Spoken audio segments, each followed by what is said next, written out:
நான் வந்து எல்லாமே மார்க்கெட்டில் இன்வெஸ்ட் பண்ணியிருக்கேன். At any given point of time எனக்கு வந்து ஏதாவது ஒரு எமர்ஜென்சி அல்லது எனக்கு ஒரு தேவை அப்படின்னு பார்த்தீங்க அப்படின்னதுன்னா, இப்போ ஃபார் எக்ஸாம்பிள் என்னோடய போர்ட்ஃபோலியோவில் நான் ரூ. 100 வச்சுருக்கேன் அப்படின்னதுன்னா, மேக்ஸிமம் எனக்கு ரூ. 10க்கு மேலே எனக்கு வந்து எமர்ஜென்சி வரவே வராது. Not only me, anybody for that matter. யாருக்குமே வந்து ரூ. 10க்கு மேலே எமர்ஜென்சி வராது. ஸோ எல்லோரும் என்ன பண்ணுறாங்கன்னா, இந்த ரூ. 100யுமே ஒரு அசட் அலோகேஷனுங்கிற ஒரு ஃப்ரேம் ஒர்க்கில் அந்த ரூ. 100 பில்ட் பண்ணிவிட்டு, அந்த ரூ. 10 ஒரு லிக்விட் ஃபண்டு அல்லது பேங்க்கில் ஒரு சேவிங்ஸ் இதுன்னு சொல்லிட்டு சேஃபாக வச்சுக்கணும். தட்ஸ் கால் எமர்ஜென்சி ஃபண்ட் அப்படின்னு சொல்லிட்டு ஒரு ரூ. 10 இப்போ பண்ணுறாங்க. ஸோ நான் என்ன பண்ணுறேன்னா, இந்த ரூ. 100 மார்க்கெட்லேயே போட்டிருக்கேன்.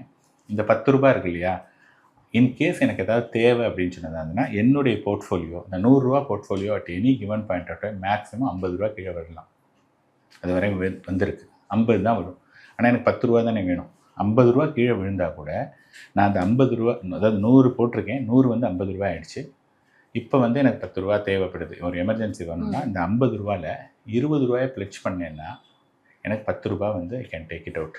ஸோ அந்த ரூ. 10 வந்து ரூ. 10 நான் பே பண்ணக்கூடிய இன்ட்ரெஸ்ட் வந்து ஜஸ்ட் 10% தான். நம்ம முன்னாடியே சொல்லியிருக்கோம், மார்க்கெட் எப்போதுமே 1 இயரில் திரும்பிடுது. எஸ்பெஷலி இவ்வளோ ஃபால் வந்தது அப்படின்னா ஆட்டோமேட்டிக்காக திரும்பிடும். அப்படின்னு இருக்கும்போது எனக்கு வந்து any emergency I can easily manage.